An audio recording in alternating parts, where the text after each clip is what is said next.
اعوذ باللہ من الشیطان الرجیم بسم اللہ الرحمن الرحیم الم یعن للذین آمنوا ان تخشع قلوبهم لذکر اللہ وما نزل من الحق ولا يكونوا كالذين اوتوا الكتاب من قبل فطال عليهم الامد فقست قلوبهم وكثير منهم فاسقون۔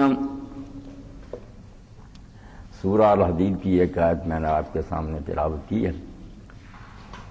اس آیت کے مضمون کے مناسب شیخ مصلح الدین شیرازی رحمۃ اللہ علیہ کا یہ شعر ذہن میں گردش کر رہا تھا۔ بانگ طبلت نمی کند بیدار، اے کہ تو مردہ یا در خوابی، کہ ڈھول بج رہا ہے مگر تو اٹھنے کا نام نہیں لیتا، شاید تو مر ہی گیا یا گہری نیند سویا ہوا۔ ہر وقت ڈھول بج رہا کوچ کا، جب ہم اس دنیا میں آتے اسی وقت سے واپسی کا سفر شروع ہو جاتا ہے، ایک لمحہ کی تاخیر کے بغیر۔ عمر مقرر ہے، اس میں کمی ہونی شروع ہو جاتی ہے، اور وہ معاملہ جو قرآن مجید میں بیان ہوا ہے، اقترب للناس حسابهم وهم فی غفلۃ معرضون، حساب کی گھڑی قریب آتی جا رہی ہے مگر لوگ غفلت میں پڑے ہوئے ہیں اور اس طرف ذرا توجہ نہیں کرتے۔ تو انسان کی انتہائی بدبختی اور یہ شامت ہے کہ یہ اپنی زندگی کے مقصد سے غافل ہے کہ اس دنیا میں کیوں آیا ہے۔ اس نے یہ فرض کر لیا کہ اللہ تعالیٰ نے محض کھیل اور تماشے کے لیے مجھے پیدا کیا۔ افا حسبتم انما خلقناکم عبثا وانکم الینا لا ترجعون، تم یہ سمجھے بیٹھے ہو کہ یہاں کھیل تماشوں کے لیے آئے ہو اور کسی دن واپس لوٹ کر ہماری عدالت میں نہیں آنا۔ حالانکہ اللہ تعالیٰ اس کھیل سے بالکل مبرہ اور منزہ ہے کہ وہ فضول کام کرے، انسان کو پیدا کر دے، یہاں کوئی ظلم کرے، کوئی ظلم سہے اور مر جائیں اور مٹی میں مل جائیں۔ لوبتے خاک ساختن دینا صد خدائے را، اقبال فرماتے ہیں مٹی کا یہ پتلا بنا کر اللہ تعالیٰ صرف تماشے دیکھے، یہ اس کی شان کے لائق نہیں۔ اسی لیے اللہ قرآن میں بار بار کہتا ہے کہ میں نے بالحق پیدا کیا ہے، تمہاری زندگی کی ایک غایت ہے، مقصد ہے، اس کے لیے تم یہاں آئے ہو، اور اللہ تعالیٰ ہر وقت جائزہ لے رہا ہے، تمہارا ریکارڈ جو ہے وہ مرتب ہو رہا ہے، عدالت میں پیشی ہوگی تو حساب دینا پڑے گا۔ اور اللہ رب العالمین نے یہ بات بھی بالکل واضح اور صاف کر دی ہے قرآن مجید میں کہ کوئی کسی غلط فہمی میں نہ رہے کہ وہاں بے اصولی ہوگی، سفارشیں چلیں گی، کوئی پریشر ہوگا، اللہ تعالیٰ کو غلط طریقے سے کسی کو بخش دے گا، کسی کو عذاب دے گا، نہیں۔ وَالْعَاقِبَةُ لِلْمُتَّقِينَ، انجام کار جو کامیاب ہوں گے لوگ وہ صرف وہ ہیں جن میں تقویٰ ہوگا، متقی جو ہیں وہ کامیاب ہوں گے۔ سَأُرِيكُمْ دَارَ الْفَاسِقِينَ، اور جو فاسق لوگ ہیں ان کا ٹھکانہ جہنم ہوگا۔ صرف دو گروہ ہوں گے، فاسق اور متقی۔ فاسق کون ہے؟ فسق عربی زبان میں خروج کو کہتے ہیں، نکل جانا، جو اللہ کی اطاعت سے نکل گئے، نہیں حکم مانے، حدود شکنی کی، وہ فاسق لوگ۔ اور جو لوگ بچ بچ کر چلتے رہے، دیکھتے رہے کہ اللہ تعالیٰ نے ہمارے لیے کیا پابندیاں عائد کی ہیں، ان کا لحاظ رکھا، وہ متقی ہے۔ متقیوں کے لیے وہاں نجات ہے، فاسقین کا ٹھکانہ جہنم ہے۔ اب لوگ فاسق کیوں بنتے ہیں؟ یہ چھوٹی سی آیت قرآن مجید کی جب اس پر نظر دوڑاتے ہیں تو قرآن کا اعجاز سامنے آتا ہے کہ اللہ تعالیٰ نے بالکل بیماری کیوں پیدا ہوتی ہے اور کیسے وہ بڑھتی ہے، سارا کچھ بیان کر، علاج کیا ہے۔ آخر میں فرمایا وَكَثِيرٌ مِّنْهُمْ فَاسِقُونَ، کہ زیادہ لوگ فاسق ہیں، وہ نہیں اللہ کے احکام کی فرما برداری کرتے۔ اس دنیا میں اکثریت کا حال یہی ہے کہ وہ فسق و فجور کی زندگی گزارتے۔ مشاہدہ دیکھ رہے ہیں کہ بہت کم لوگ ہیں جو محتاط ہیں، سنبھل کر چلتے ہیں، اور یہ دیکھتے رہتے ہیں کہ ہم سے کوئی ایسی حرکت نہ ہو جائے جس سے آخرت میں ہم سے مواخذہ۔ بچ بچ کر چلنے والے جن کے بارے میں اقبال کہتے ہیں رحمۃ اللہ علیہ کہ تقویٰ کیا ہے؟ زندگی کی راہ پہ چل۔ اسلام کسی شے میں رکاوٹ نہیں ڈالتا، دنیا کی جو سرگرمیاں ہیں ان میں حصہ لینے کو فرض قرار دیتا ہے کہ رہبانیت حرام ہے، اللہ نے یہ دنیا فضول بنائی ہے کہ چھوڑ کر اس کو بھاگ جاؤ۔ اس دنیا میں رہنا ہے اور سارے کام پوری دلچسپی سے سر انجام دینا ہے، مگر خیال یہ رکھنا ہے زندگی کی راہ پہ چل، لیکن ذرا بچ بچ کے چل، یوں سمجھ لے کوئی مینا خانہ بارے دوش ہے، کندھوں پر شیشوں کا ٹوکرا ہے، فضول حرکتیں نہ کر، چور نہ ہو جائے، بچا کر لے جا اس کو۔ یہی تقویٰ اللہ رب العالمین فرماتے ہیں زیادہ فاسق ہے۔ یہ فاسق کیوں بنتے ہیں؟ اللہ پاک فرماتا ہے فَقَسَتْ قُلُوبُهُمْ، ادھر سے واپس آتا ہوں کہ دل سخت ہو جاتے ہیں۔ انسان کے اندر صرف ایک چیز ہے، جو خیر و شر کا منبع ہے، وہاں سے نیکی اور بدی جنم، وہ قلب ہے، دل۔ قلب کیا ہے؟ دماغ سوچتا ہے، دل سوچتا ہے، یہ ویسے سائنسدان اور یہ کرتے ہیں۔ بات سیدھی سی ہے کہ جہاں بھی سوچ پیدا ہوتی ہے نا، دین نے اس کو قلب کا، دل۔ اور اب بھی دنیا بولتی میرا دل نہیں مانتا، میرا دل اس بات پر مطمئن نہیں، تو لٹریچر میں دل وہی ہے جہاں خیالات پیدا ہوتے ہیں۔ تو اللہ رب العالمین فرماتے ہیں کہ جب دل سخت ہو جاتے ہیں نا، پھر لوگ فاسق ہو جاتے ہیں۔ دل کا سخت ہو جانا، قسوت قلب۔ اللہ نے یہود کے بارے میں پہلے پارہ میں کیا کہ ان کے دل پتھروں سے زیادہ سخت ہو۔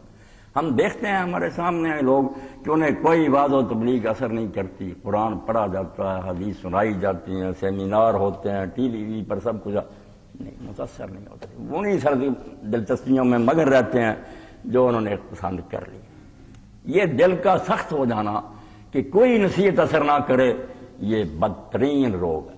جب اس حد تک آدمی پہنچ جاتا ہے، لہم قلوب لا یفقہون، دل ہوتے ہیں مگر وہ اندھا ہو جاتا، مردہ ہو جاتا ہے۔ اسی کو اللہ پاک فرمایا انہا لا تعمل الابصار، آنکھیں نہیں لوگوں کی اندھی ہوتی بلکہ کانوا مستبصرین۔ پہلی قوموں کے بارے میں بڑے دیکھنے والے ہیں، جہان دیکھتے ہیں، آسمان پر اڑتے ہیں، لوگ کہتے ہیں ان سے بڑا دانشور کون ہے، ترقی یافتہ، مگر دل اندھے ہو جاتے ہیں۔ ولکن تعمل القلوب التي في الصدور، دل اندھے، کسی نیکی کی بات کو وہ نہیں سنتے، ان کے اندر اس کا اثر نہیں ہوتا۔ تو دل کی سختی سب سے بڑا روگ ہے۔ اسی لیے اللہ کے رسول علیہ السلام نے صاف بیان فرمایا کہ لوگوں پورے اس جسم انسانی میں ایک ٹکڑا ہے، اگر وہ درست ہو جائے تو سارا جسم درست ہو جاتا ہے، اور جب وہ بگڑ جاتا ہے سارا جسم بگڑ جاتا ہے۔ سارے اعضاء، آنکھ، ہاتھ، پاؤں سب غلط کام کرتے ہیں جب دل گندا ہو جاتا ہے۔ اور اللہ کے رسول علیہ السلام نے اس بارے میں بھی وضاحت فرمائی، بڑی پیاری مثال دی کہ دل کی مثال ایک بوتل کی ہے اور اس پر دو کیفیں لگے ہوئے ہیں، سمع اور بصر، کان اور آنکھیں۔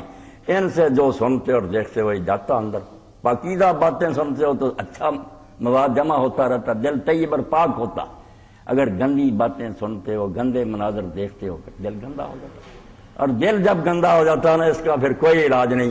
جب یہ نوبت آ جاتی ہے کہ یہ سخت ہو گیا پتھر کی، پھر اللہ انبیاء علیہ السلام کو بھی منع کر دیتا کہ ان لوگوں پر وقت نہ صرف کرو، یہ لا علاج ہیں، اب ان کو چھوڑ دو، میں نپٹوں گا ان سے، تمہارا ان سے کوئی اب تعلق نہیں۔ تو اللہ سے پناہ مانگنی چاہیے۔ اسی لیے رسول کریم علیہ السلام اللہ سے دعائیں کرتے تھے، اسألک قلبا سلیما، میں تندرست دل سے تجھ سے مانگتا ہوں، دل نہ بیمار ہو جائے۔ یہ دعا ہے اللہ کے رسول علیہ السلام کی۔ تو دل کے بارے میں دین نے بار بار مطلب کیا کہ اس کی فکر کرو، اگر اس میں کوئی خرابی آ رہی ہے تو جلدی علاج کی کوشش کرو، ورنہ اگر یہ سخت ہو گیا، اس پر مہر لگ گئی، پھر تم لا علاج ہوگی، پھر جہنم ہی تمہارا ٹھکانہ ہے۔ بالکل انبیاء اور رسل بھی سارے بے بس ہو جائیں، کوئی علاج نہیں کر سکے گا۔ تو قسوت قلب جو ہے نا، اس کے بارے میں اللہ فرماتا ہے یہ کیوں پیدا ہوتی، یہ دل کیوں سخت ہو جاتے ہیں، اس کا یہ ذکر کیا وَلَا يَكُونُوا كَالَّذِينَ أُوتُوا الْكِتَابَ مِنْ قَبْلُ فَطَالَ عَلَيْهِمُ الْأَمَدُ، ان لوگوں کی طرح نہ ہو جاؤ جن کو تم سے پہلے کتاب دی گئی تھی اور بڑا لمبا زمانہ گزر گیا پیغمبروں کو سمجھاتے، مگر ان کے دل سخت ہو جائے۔ واضح و نصیحت سن سن کر اس سے اثر نہ لینا، ٹال جانا، بہانے بنا لینا، یہ وہ جرم ہے جس کے نتیجہ میں ایک دن پھر وہ دل جو ہے نا مردہ ہو جاتا، اندھا ہو جاتا، کوئی نہیں سیکھتا۔ اس لیے اللہ رب العالمین نے بنی اسرائیل کی مثال دی کہ موسیٰ علیہ السلام ان میں رہے، بہت عرصہ رہے، یہ لوگ ساتھ چلتے پھرتے رہے، معجزات دیکھتے رہے، تورات سنتے رہے، متاثر نہیں ہوئے، جس سے ان کے دل اللہ پاک فرماتا سخت ہو گئے۔ اور اب تم دیکھتے ہو کہ ان یہود میں سے زیادہ بدماش ہیں، فاسق ہیں، تو اللہ کہتا یہی حال تمہارا نہ ہو جائے، ایسا نہ کرو۔ اللہ کا کلام سنو، رسول کی حدیث سنو تو کانوں سے سنو، متوجہ ہو کر سنو، اللہ تعالیٰ شاید تم پر رحم کرے، تمہارے دلوں میں اس کا اثر ہو جائے۔ اس کے لیے فرمایا گیا کہ پھر قسوت قلب سے نجات پانے کے لیے ضروری ہے کہ قلب میں خشوع پیدا ہو جائے۔ علاج کیا؟ نتیجہ فسق ہے کہ انسان کرپٹ ہو جاتا ہے۔ کیوں ہوتا ہے؟ دل سخت ہو جاتا ہے۔ دل کی سختی کا علاج فرمایا خشوع، کہ دل جو ہے نا نرم ہو جائے، اس میں خوف خدا سما جائے، عاجزی آ جائے، وہ اپنی حقیقت پر غور کرے کہ میں کچھ نہیں تھا، پھر ختم ہو جاؤں گا، چند دن کے لیے ہوں، کیوں اپنا وقت ضائع اور برباد کروں، تھوڑی سی زندگی میں غلط کام کر کے ہمیشہ کے لیے جہنم کا ایندھن کیوں بنوں۔ لذکر اللہ وما نزل من الحق، اللہ نے جو یاد دہانی کی ہے، ذکر سے مراد یہ بھی ہوتا ہے کہ ہم اللہ کو یاد کریں، مگر ایک اللہ نے بھی یاد کیا ہمیں، جس کو اللہ کی کتابیں کہتے ہیں. اللہ پاک فرماتا ہے انا نحن نزلنا الذکر وانا لہ لحافظون. یہ ہم نے یاد دہانی ریمائنڈر بھیجا تمہاری طرف، یہ میں نے تمہیں یاد کیا، تمہیں نصیحت کی ہے. اور اسی کو اللہ کے رسول علیہ السلام کو حکم ہوتا ہے کہ تم اللہ قرآن اتارنے والا اور وہ اس کی حفاظت کرنے والا. اور یہ بھی لکھا وَلَقَدْ كَتَبْنَا مِن بَعْدِ الذِّكْرِ، ہم نے یہ پھر زبور من بعد ذکر، ذکر کے بعد ہم نے تورات میں لکھ دیا تھا. تو اللہ کی کتابیں بھی ذکر ہیں. انہی کا کہا کہ جو لوگ اللہ کا ذکر، جو اللہ نے نصیحت کی ہے، اور وہ کیا ہے وَمَا نَزَلَ مِنَ الْحَقِّ، جو اللہ کی طرف سے سچا کلام اترا ہے، جو اس کو سنتے ہیں کھلے کانوں سے متوجہ ہو کر لرز جاتے ہیں کہ یہ قرآن کیا کہ طبل بج رہا ہے. جو میں نے شروع میں کیا نا ڈھول، قرآن مجید میں رعد و برق، بجلیاں کڑک رہی ہیں، چمک ہے، اس کو پڑھے تو آدمی سویا نہیں رہ سکتا، بالکل کانپ اٹھے گا. یہ جھنجھوڑ دیتا ہے کہ تو کیا زندگی ضائع کر رہا، کیوں عمر کو برباد کر رہا ہے. وقت قریب آ رہا ہے، وہ اللہ کے عالم جب ہوگا، نہ کوئی رشتہ دار ہوگا، نہ وکیل ہوگا، نہ حمایتی ملے گا، تو ہوگا اور تیرے اعمال ہوں گے. لِكُلِّ امْرِئٍ مِّنْهُمْ يَوْمَئِذٍ شَأْنٌ يُغْنِيهِ. اس دن تو ہر ایک کو اپنی پڑی ہوگی، کون تیری مدد کو آئے گا. یوم تبلی السرائر، چھپے ہوئے راز جو ساری عمر تو نے چھپا کر رکھے، تیرے دوستوں کو نہیں معلوم، تیری بیوی، وہ بھی ننگے کر دیے جائیں. ساری دنیا دیکھے گی یہ زانی ہے، یہ چور ہے، یہ شرابی، سب کچھ کرتا نظر آئے گا. وہ فلم جو ہے نا وہ چلا دی جائے گی. فَمَا لَهُ مِنْ قُوَّةٍ وَلَا نَاصِرٍ، نہ خود تجھ میں اتنی طاقت ہوگی کہ تو بچ کر بھاگ سکے، اور نہ تیرا کوئی مدد کرنے والا وہاں آئے گا. اس لیے اس وقت سے ڈر جا، بچ جا، اس کی فکر کر. تو اللہ فرماتا ہے اگر دلوں کی سختی کو دور کرنا ہے تو اللہ نے جو نصیحت کی اور جو کلام اتارا اس کی طرف توجہ کرو، پھر دل نرم ہو جائیں گے، بالکل کانپ جائیں گے. امام قرطبی رحمۃ اللہ اپنی تفسیر میں اس موقع پر حضرت فضیل ابن عیاض کا واقعہ لکھتے ہیں. ان کے بارے میں لوگوں نے کئی واقعات لکھے کہ انہوں نے کیوں توبہ کی.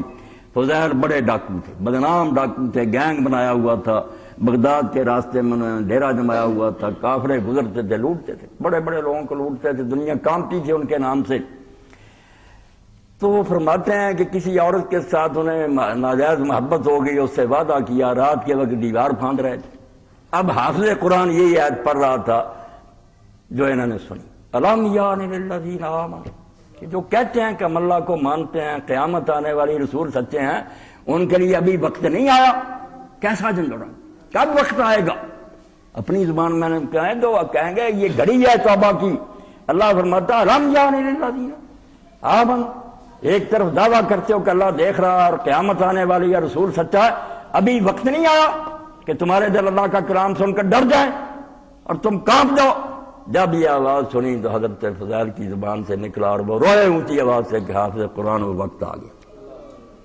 روتے ہوئے واپس لوٹے کہ یہ اللہ تعالیٰ نے میرے لیے سنایا اس وقت کہ فضیل تو کب بعد آئے گا، کب وہ وقت آئے گا کہ تو سوچے گا اور توبہ کرے گا.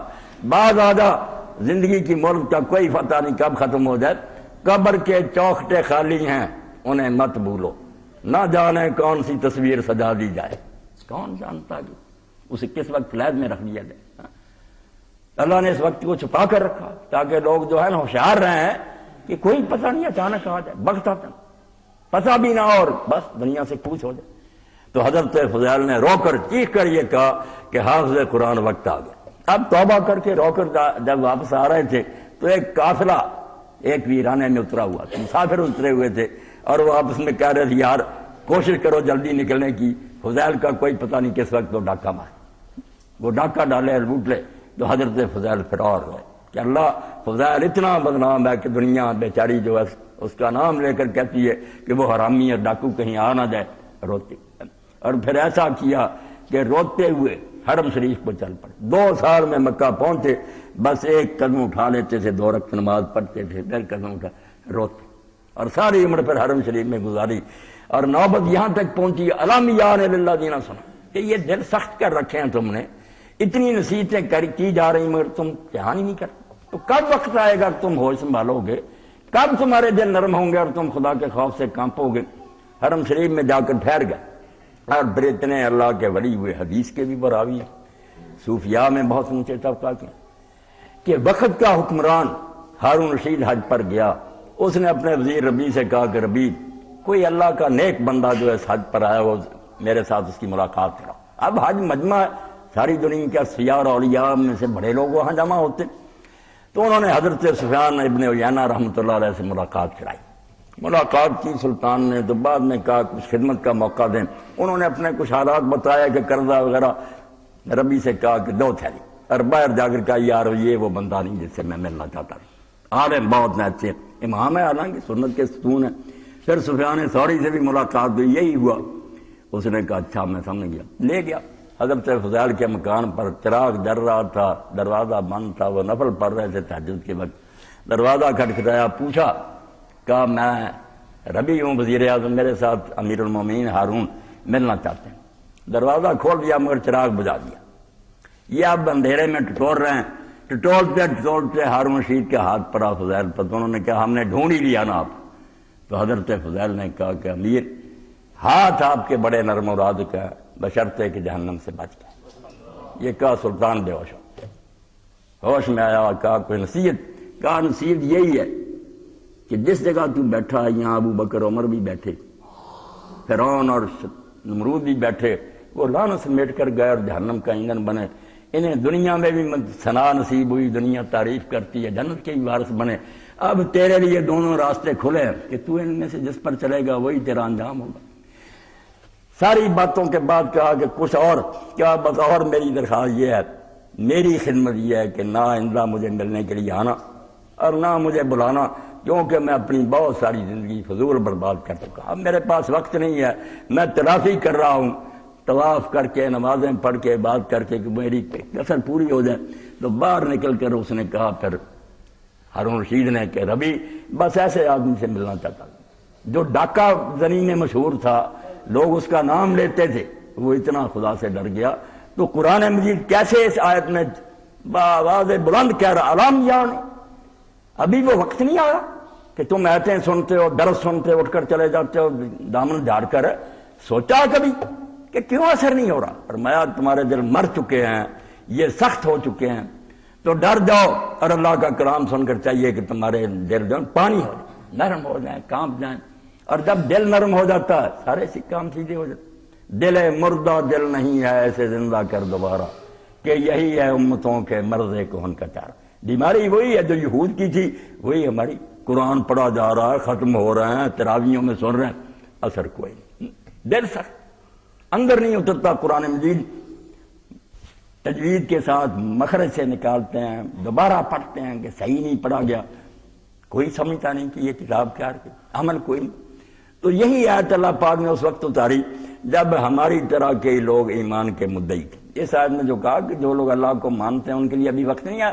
پیچھے سارا ذکر منافقوں کا، یہاں مومن منافقوں کا جو زبان سے کہتے تھے کہ ہم اللہ کو مانتے ہیں مگر ان کا کردار اس کے موافق نہیں تھا.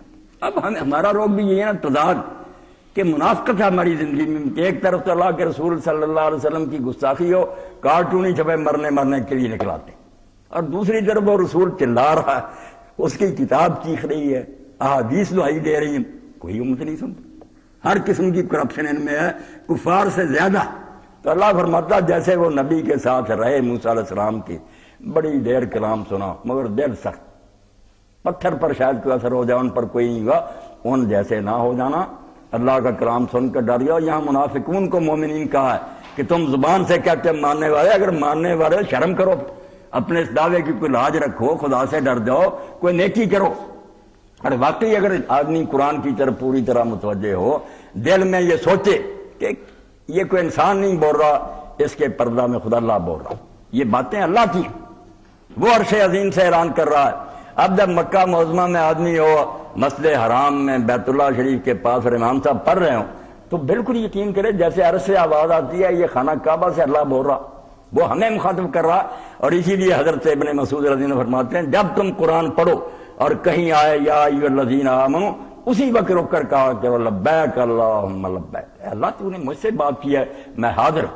اگر روکا تو رک جاؤ اس کام سے، حکم دیا تو کرو.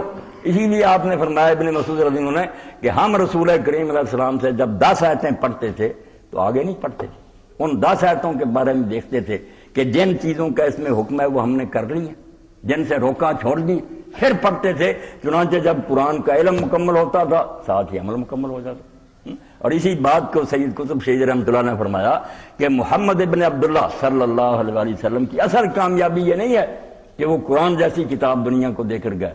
اصل کامیابی ہے کہ جب وہ دنیا سے گئے تو عرب کی سرزمین پر لاکھوں چلتے پھرتے قرآن چھوڑ کر گئے، قرآن کے سانچے میں ڈل گئے تھے، اور وہ بات بن گئی تھی یہ راز کسی کو نہیں معلوم کہ مومن قاری نظر آتا ہے حقیقت میں ہے قرآن۔ خود قرآن بن جاتے، اور کیوں نہ بنتے جب خود رہبر اور پیشوا جو تھے ان کے بارے میں جب ام المومنین عائشہ رضی اللہ عنہا سے پوچھا لوگوں نے کہ اماں رسول اللہ کا اخلاق کیا تھا، آپ کا کیریکٹر، آپ کی زندگی کوئی سیرت بیان کر، تو ایک فکرے میں بیان ہونے بیٹا تو قرآن نہیں پڑھتا، کیا پڑھتا؟ فرمایا الف سے شروع کر کے ناس تک سین تک جو کچھ بیان ہوا در پردہ یہ بات محمد کی ہے صلی اللہ علیہ وسلم۔ کان خلق القرآن، جو کچھ اس کتاب میں لکھا ہوا وہ حضور چلتے پھرتے قرآن سے، آپ کی گفتار کردار سب کچھ اس کے سانچے میں ڈلا تھا۔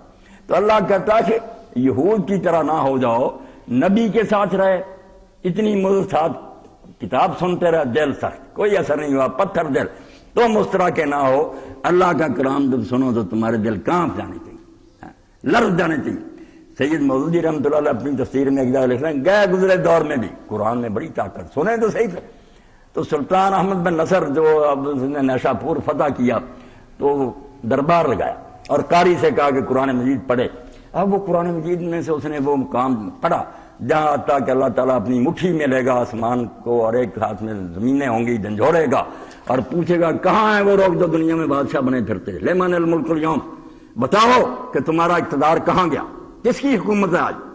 تو سلطان نے اپنا تاج اتارا، تخت پر رکھا اور خود زمین پر آ کر مٹی پر سجدے میں گر گیا اور رو کر کہا کہ اللہ بادشاہی احمد کی نہیں ہے، بادشاہی تیری ہے۔ اصل میں حکمران وہی ہے۔ تو قرآن کو اگر کوئی سنے تو قرآن میں اتنا زور اور قوت ہے کہ آدمی کو بدل دے، اس کے دل کی اصلاح کرے، اور دل ٹھیک ہو گیا تو سارے مسئلے حل ہو گئے۔ دل جب تک ٹھیک نہیں ہوتا اس وقت تک آدمی غلط کاموں میں پھنسا رہتا ہے۔ جب دل میں اللہ کی بات اتر جاتی ہے کہ میرے سامنے تم نے آنا، میں تمہارے ذرے ذرے سے واقف ہوں، تم ہزار جتن کرو کہ تمہارے عیب چھپے رہیں، مجھ سے نہیں چھپے۔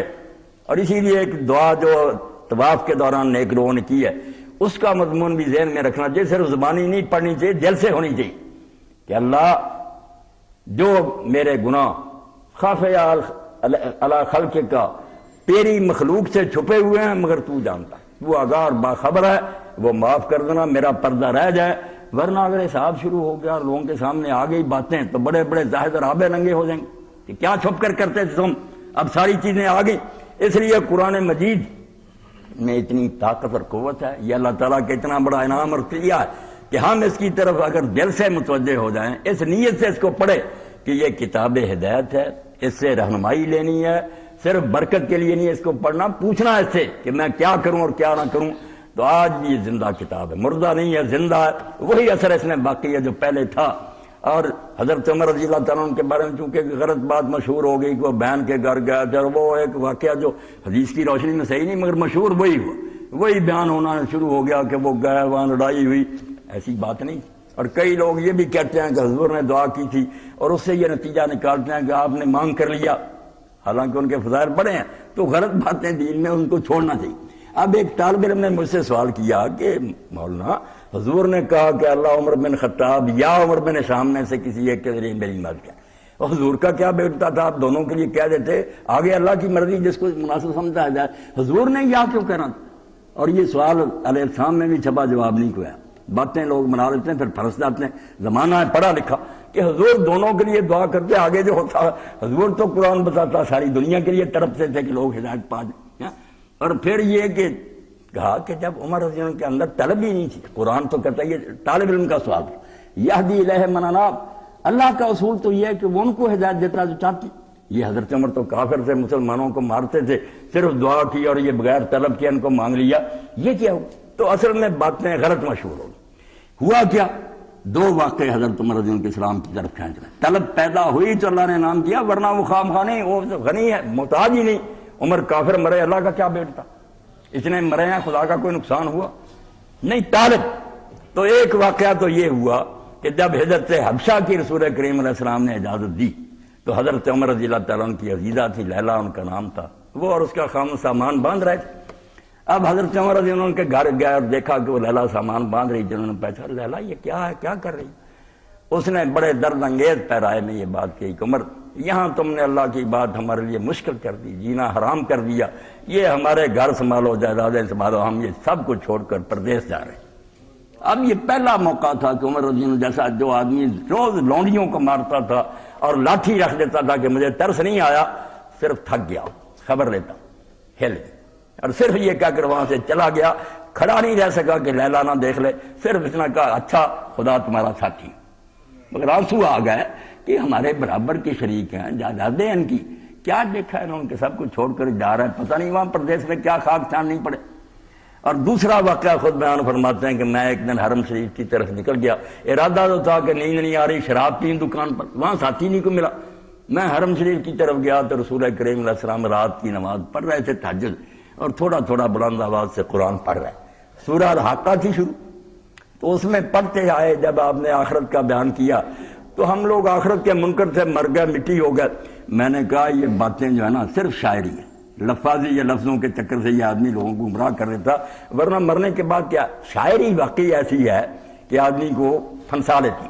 ابھی میں سوچ ہی رہا تھا تو آپ نے فرمایا وما ہوا بقول شاعر، یہ شاعر کی باتیں نہیں ہیں، تم کیوں عقل سے کام نہیں لیتے؟